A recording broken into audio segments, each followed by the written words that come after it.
Anong gagawin natin?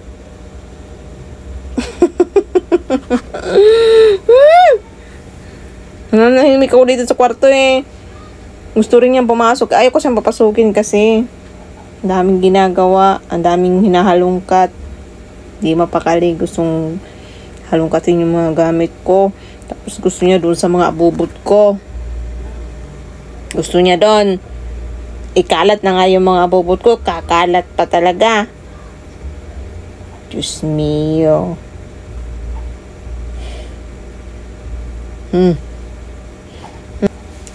Gusto niya rin, gusto niya kasi yung meron, gusto niya yung meron siyang nakikita.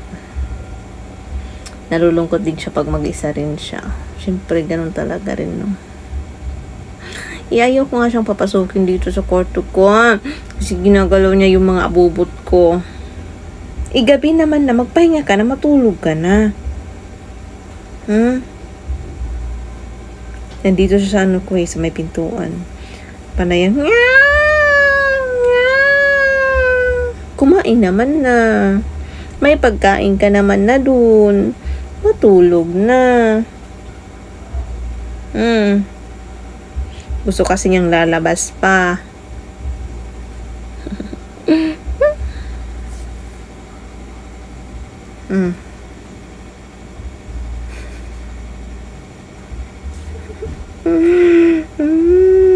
Kung pwede lang, kung pwede lang. Gusto ko sana siyang itabi sa akin, matulog, kaya lang.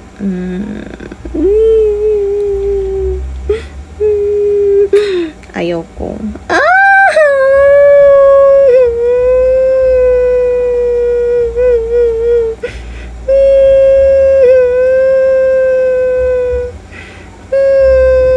Tinatry niya akong i-bite.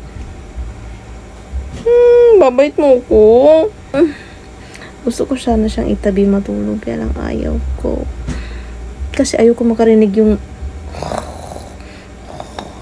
mabilis kasi ako magising. Kahit yun sa lamok lang, yung ingay ng lamok, nagigising ako. Ito pa kaya yung ingay nila. Tsaka ayaw ko na may gumagalaw-galaw sa ano ko, tabi ko. Ayaw ko na may store mo. Kaya nga wala akong katabi lagi, di ba? Kaya ayaw ko itong ikatabi. Ano yun, nak? Kaya ayaw ko itong ikatabi na bata.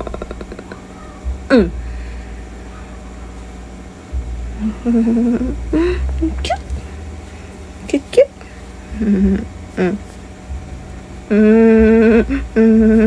Kakaligo lang nito eh. Very good to eat. Very good. Ang bango-bango. Ang bango-bango. Very good yan eh. Ang love-love. Paano pag nagdalaga ka na, Mabi? Paano pag nagka-baby ka na? Hindi ka na baby. Pag meron ka ng baby. Charis. Kunyari lang yan. Pero pag binitawan ko, tatakpo to kung saan-saan.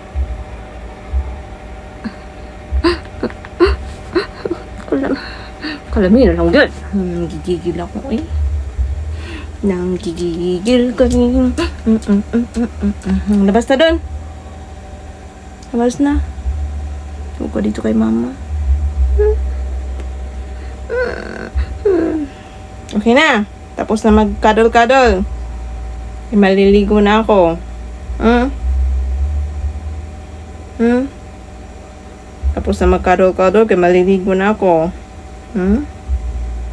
Okay na? Okay na, cuddle-cuddle, kaya maliligo na si mama. Kulit!